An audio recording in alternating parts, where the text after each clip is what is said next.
నమస్తే సార్. మీ పేరు? తిప్పేస్వామి సార్. ఏంటి, ఏ ఊరు నుంచి వచ్చారు? మా అక్కడ రాయదుర్గము, బొమ్మనాల మండలం రాయదుర్గం నియోజకవర్గము. ఏంటి అసలు ఇంత ఎండలో రావాల్సిన అవసరం ఏముంది? ఒకవైపు జెండా కూడా పట్టుకున్న అంత అభిమానం ఏంటి సార్? మాకు జగన్ అంటే అంత అభిమానం సార్. అభిమానం, మాకు మంచి అభిమానము. అన్నము నీళ్ళు లేకుండా మా డబ్బులు ఖర్చు పెట్టుకుని మేమే వస్తాము. ఆయన అభిమానం ఖచ్చితంగా గెలిపిస్తాం సార్. ఆయన మీద ఈసారి 5-6 పార్టీలు కలిసి వస్తున్నాయి కదా. ఏం ఖర్చు వచ్చినా ఇట్లవన్నీ కుతంత్రాలు ఏం పనిచేయరు. రంకు ఇవన్నీ ఏమి పనిచేయరు సార్. ఒక దేవుని నమ్మకాన్ని ఆయన వచ్చిన, ఒక ప్రజల నమ్మకాన్ని అతను ఖచ్చితంగా విజయం ఖచ్చితంగా గెలుస్తాడు.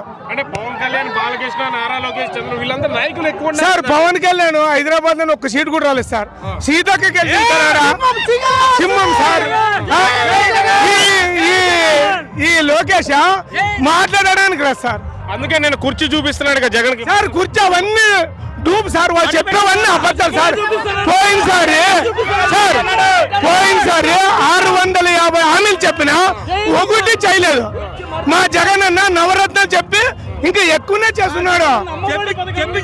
మరి జగన్ నీ కుర్చీ మడత పెట్టే రోజు దగ్గర పడిందని చంద్రబాబు సార్ వాళ్ళందరూ చెప్తున్నారు సార్. వాళ్ళకే దగ్గర పడుతుంది, మనకి పడదు. వాళ్ళకి దగ్గర పడింది, అదే మనకి దగ్గర పడుస్తారు. అదే మనకి దగ్గర పడుతుంది. అయితే ఈసారి ఎన్ని జెండాలు కలిసినా కానీ వైఎస్ఆర్సీపీ జెండా సార్. వైఎస్ఆర్ ఖచ్చితంగా చేయం సార్. వైఎస్ఆర్ గెలుస్తుంది.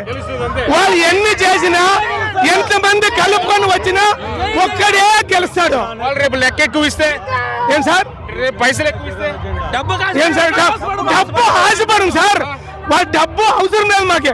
మేము అంత దూరం నుంచి డబ్బులు ఖర్చు పెట్టుకుని వచ్చినాము. రాయదుర్గం నుంచి మీరేం పని చేస్తారు? మేము కార్పెంటర్ సార్. ఎలాంటి మంచి జరుగుతుంది జగన్ గారి పాలనలో? ఎలాంటి మంచి జరిగింది సార్? జగన్ గారి అమ్మఒడి వచ్చింది. 45 ఏళ్ళ 18,750 వచ్చినవి. మరి రైతు భరోసా 13,000 వచ్చినాయి. మరి స్కూల్ పిల్లలకి ల్యాప్టాప్ ఇచ్చినాడు. మరి ప్రతి ఒక్క దగ్గర స్కూల్లో బాత్రూమ్లు ఉంటాయి సార్. ఈయన వచ్చినప్పటి నుంచి బాత్రూంలో ప్రతి ఒక్క ఊర్లోనే రోడ్డు అనేది ఉండదు.